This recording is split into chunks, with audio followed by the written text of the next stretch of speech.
feels like a decade goes by between every Grand Theft Auto game. Since the next console installment won't be coming out for over a year, it's hard to criticize THQ and Volition for creating a next-gen GTA clone to help tide us over. Saints Row isn't as clever or polished as Rockstar's groundbreaking franchise, but it's still loads of fun to take over Stillwater one block at a time.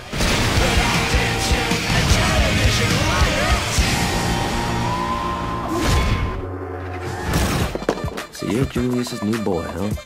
You don't look like much.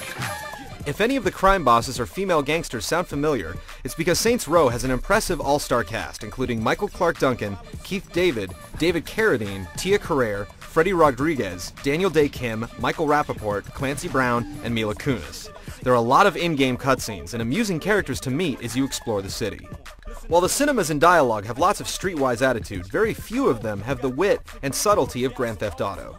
Saints Row often substitutes this clever style of farcical comedy with raunchy sex jokes and foul language. There's nothing wrong with trashy humor, mind you, but if that's all there is to lead you through multiple hours of free-roaming gameplay, the nasty stuff can get old after a while. The truly notable performances are the various pedestrians you provoke and assault as you make your way across town. To help you add your own social parody or creative flair, Saints Row lets you create your own urban terrorist from 4 races and an exhausting amount of customization features. It's often entertaining to see your modified mobster act in every cinema, but he rarely talks and often takes a back seat to the other main characters in the story.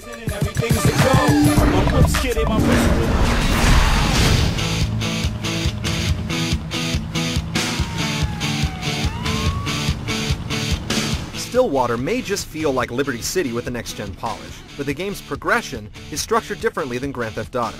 In GTA, your primary goals are the main story missions, with various distractions like taxi driving and weapon-specific rampages available for added bonuses.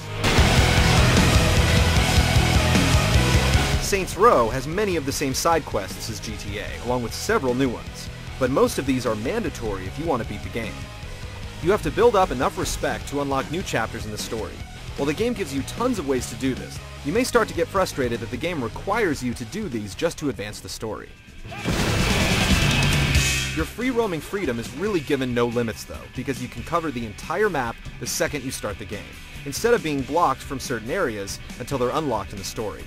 You'll also rarely encounter any loading obstructions, unless they're mission-giving cutscenes. One of the biggest lessons Saints Row could learn from GTA's 5 years of experience is giving directions. A lot of the Saints Row missions leave you searching the entire map for a neighborhood you've never been to, or a location you haven't discovered yet, rather than just showing you where it is and letting you play the game.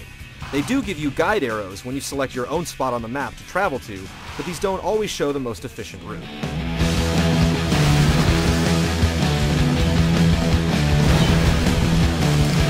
Most of these details are things that both GTA and True Crime have done before.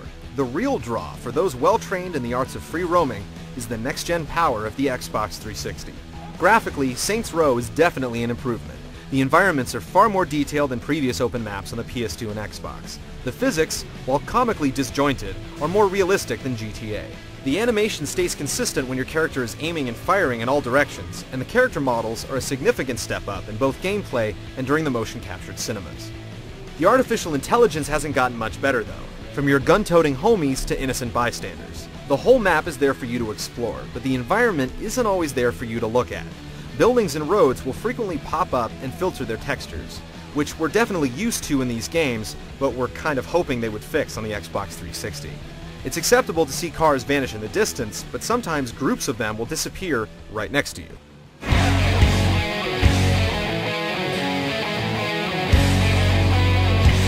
All of these stand out when compared to the 3 console versions of Grand Theft Auto, but the one thing Saints Row has that cannot be rivaled is online multiplayer.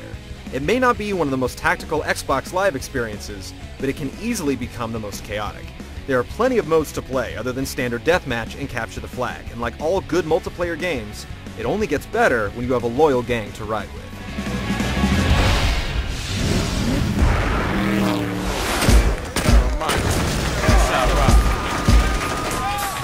Judging from the amount of running and gunning you'll have to do in Saints Row to stay alive and gain enough respect, it was smart for Volition to make the game a third-person shooter with first-person controls.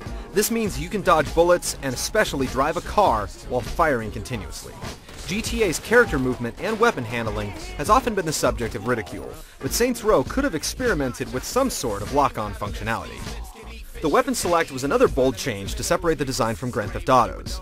The circular menu system was implemented so that you can pick your weapon of choice quicker, but it might put you in a compromising position as you scramble to find your gun of choice.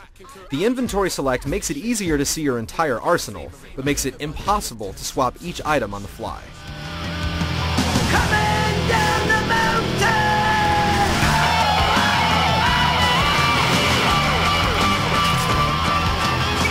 Lots of games have implemented GTA's free roaming aesthetic since it came out in 2001, but Saints Row is the first game to copy Grand Theft Auto directly.